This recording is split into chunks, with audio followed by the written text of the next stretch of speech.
And we start with Capitol safety. It will be front and center for the first time since the politically motivated shootings in June. Tomorrow, members of the Minnesota State Capitol Security Advisory Committee are expected to address the issue of metal detectors and guns.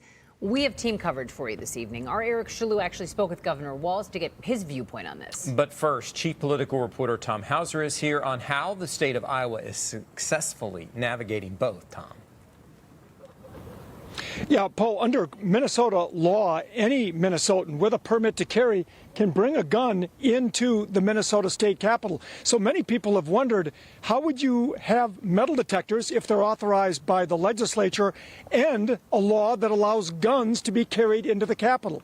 As it turns out, just south of us in Iowa, they are able to do both.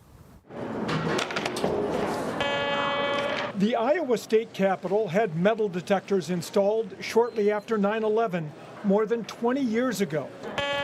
In 2017, the legislature approved the carrying of concealed guns at the Iowa Capitol. Primarily, we have to ask individuals to remove anything metal or electronic out of their pockets. But Iowa Capitol Security Officer Jeff Quiggle says that does not include guns, which can be brought in but must remain concealed. If you have a weapon, concealed carry, we just ask you which side you're carrying on, and you'll tell us either left or right, or it might be in a backpack, and people will tell that, or a purse, and then we look for it once they go through the scanner. They don't track names or types of guns, but just generally want to know if there is a gun or guns in the Capitol.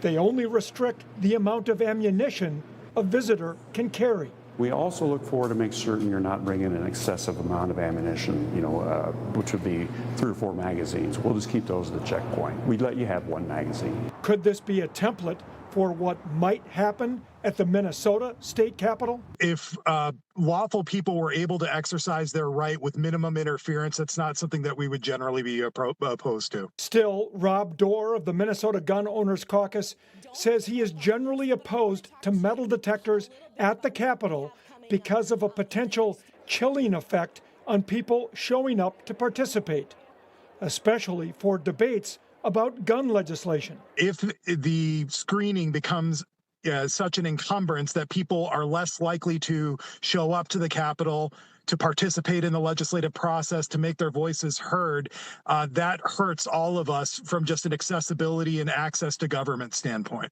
Iowa Capitol security officials report few issues or complaints about screening or guns. Not too many. Most people, we get a thank you. In fact, Iowa Capitol security officials tell us they've had no major incidents at their Capitol since they installed metal detectors or started allowing guns. One other interesting note about the Iowa Capitol, guns are allowed, but knives are not. They will confiscate your knife at the checkpoint and give them back to you when you leave the Capitol. Now, tomorrow morning at 9, the Capitol Security Advisory Committee will meet here at the Capitol Complex. We'll have coverage, of course, tomorrow at KSTP.com and here on Channel 5. Live at the State Capitol, Tom Hauser, 5 Eyewitness News. All right, Tom, now one important voice in this conversation about security at the Minnesota State Capitol is that of Governor Tim Walz. And ahead of that key meeting, our Eric Shalou asked Governor Walz for his take on this, Eric. Yeah, Paul and Leah, the Capitol Security Advisory Committee meets tomorrow at the Capitol, as Tom mentioned. They'll then make the recommendations to several different groups, including Governor Tim Walz. I spoke to Governor Walz at an event here in Chaska earlier this afternoon, and I asked him where he stood on possible security changes, also the topic of guns. The governor saying he has guns. We've talked about those before from hunting, but he says there's a place for them. I would say I would lean into also, I think we'll probably have to have magnetometers on the doors. We have to do the metal detectors. I think some of that makes sense.